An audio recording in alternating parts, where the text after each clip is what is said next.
సాక్షిగా నన్ను నిలిపావయ్యా.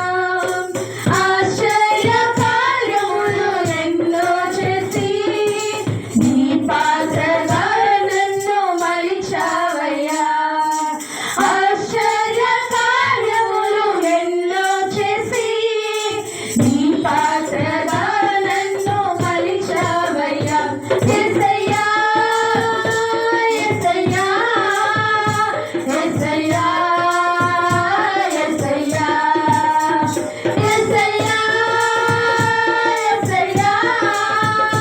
యేసయ్యా యేసయ్యా సదాకాలము నీతో నేను జీవించెదను యేసయ్యా. సదా